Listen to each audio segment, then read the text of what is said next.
Hello guys, my name is Mac. For today's video, meron tayong isi-set up na ONU.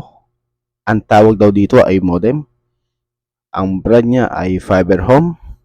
Ang model niya ay SG6145F1 na Wi-Fi 6. Yan, from PLDT. So na yun, intro muna tayo.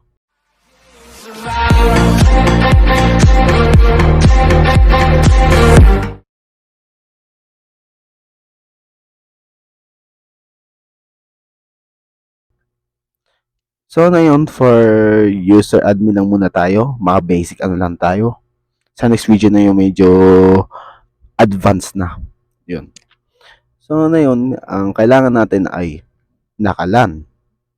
Ay LAN. Nakasapak na yung LAN ko sa LAN 1 ng ONU pupunta sa PC ko. Pwede rin yung true Wi-Fi. I-connect nyo yung Wi-Fi nyo. Ayan. Ito yung pangalan niya, PLDT Home Fiber F 79510. Yan. Depende sa anong nakalagay sa ilan ng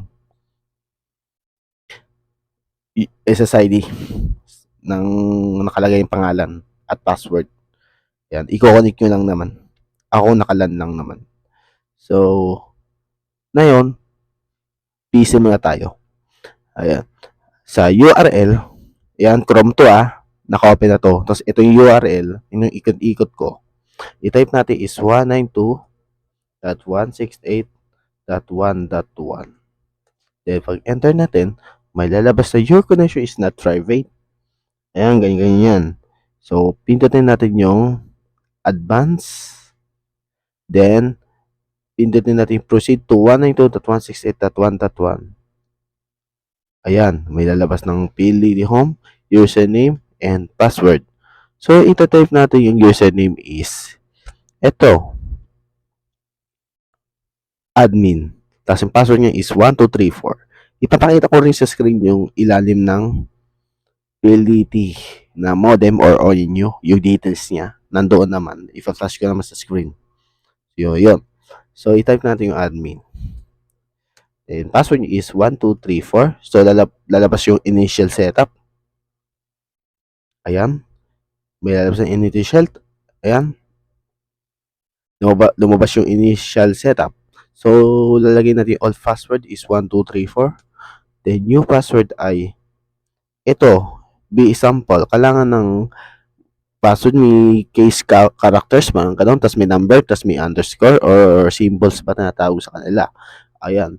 Itong kailangan unahan is malaki, tapos maliliit, tapos sa ilalim, symbols, then number. Ito, example ko lang yan. Pwede yung gayahin, pwede din gawa kayo sarili nyo. Basta mga ganitong yan. Pwede rin, dagdagan natin asterisk. Mga ganyan gusto niyan. So, ito, okay na to. So, copy natin.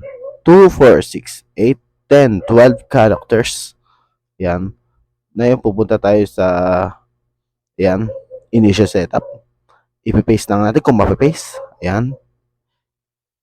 Yan. Pag PC, ipipaste ko lang to. Sa Wi-Fi name is ganun din naman. Same as administrator na user admin. At ba't nagtataka kayo ba't wala yung 5 GHz? Nagtataka kayo. Kasi itong modem na ito is naka-band steering, is pinag-combine na yung 2.4 and 5 GHz. That's example, yung phone mo is 2.4 GHz ay automatically 2.4 GHz. Kung may 5 GHz ka na phone, automatic 5 GHz kapag malapit ka.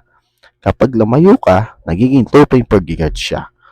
Kaya automatic na siya. Kasi nagsasabi mahina, hindi pala na ako sa 5G.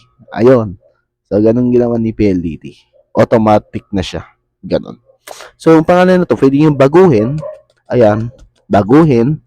Pwede hindi. Saan babaguhin ko na to? Mac.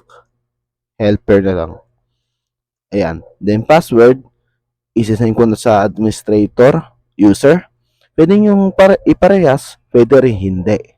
Nasa inyo pa rin yan. Pwede magkaiba sa account management, sa password, pwede iba rin sa Wi-Fi name, yan, at password. Ayan. Then, pindutin natin yung apply. Ayan, modify password successful. So, ibig sabihin, tapos na. Ayan, babalik tayo sa GUI niya. Gateway, ayan. Username and password. So, Wi-Fi nyo is, naka-Wi-Fi kayo, automatically, magdi-disconnect yan. So, makikita nyo yung pangalan niya, nilagay nyo. Ayan, sa akin nakalagay is Mac Helper. Ayan, kita nyo. So, pag tinay ko yung password ko, ayan, connect na kayo. Ayan, pag kinonect natin yan, ayan, ayan, dapat connected yan. Ganun lang magpalit ng password for initial setup lang. Kung, halimbawa, ayoko ng ganung pangalan at password, gusto kong palitan kasi may connect. Ayan. So, ito kasi connected na to kasi hindi kasi nakasalpak to sa fiber. Kaya medyo matagal tong mag-connect sa wifi ng laptop ko. No internet tong modem na ito. Pwede nakasabay yung patch ko, dapat nakasalpak, pwede naman yan. Ayan, connected oh. No internet. Ayan, kita nyo. Nakalan din to para parehas. So, ayan. So, username, admin. Tapos yung nilagay yung password is sa akin yung hotdog. Ayun, nakalagay doon. Then, login. O, so, ito yung GUI niya. Ayan. Tatakpan po yung serial number for privacy. Ayan. Nakikita yung system uptime, 31 minutes pa siya naka-on. Ayan. Isa-isayin natin yung ano niya. Device information. Ang version nito ay RP4295. Ayan. Ito yung model niya ay CSG6145F1. Ayan. Wireless status. Ayan. Ito yung ano niya. 5G wireless status. Wi-Fi client. Isa-isa lang muna natin. Ayan. One status. Ayan. Ayan. Default configuration lang to. LAN status. Ayan. DCP client list. Ayan. Optical information. Ayan. Temperature ng modem. Tapos ito yung reading. 40. Di nakasalpak to fiber patch cord ko kasi naka-Huawei OI nyo ako. Yan yung susunod natin i-set up. Ayan. Bagong upload video ulit. After matapos ko to sa ibang video. Yun. VoIP is blanco. Sa network naman, meron siya multi-AP. Ang multi-AP is, alam ko, is mesh. Mesh siya. Parang ganun. Mesh siya. Yan. Band steering. If gusto nyo hiwalayin yung 2.4 GHz and 5 GHz, wala siya. Bali makikita nyo sa Wi-Fi nyo dito is 2 SSIDs. Ito isa lang to eh. Automatic 5 GHz na to eh. Ayan, tick natin, information. 5 GHz automatic to eh.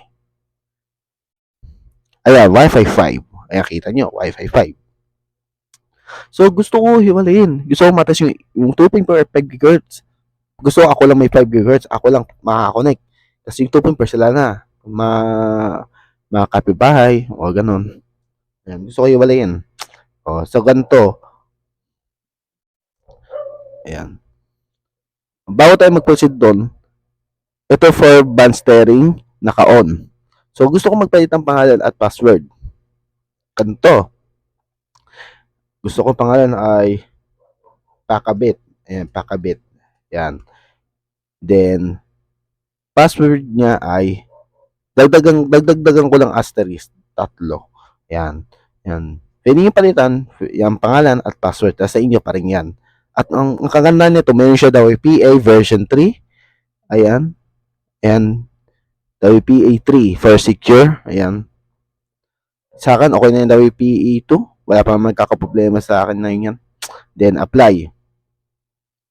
So, magdi-disconnect itong wifi ko. Ako, nakaland kasi ako, kaya di mabibiraw to. Ayan. Ayan, Pakabit. Ayan, kita niyo, Pakabit. Ganun lang magpalit ng wifi at wifi name at password.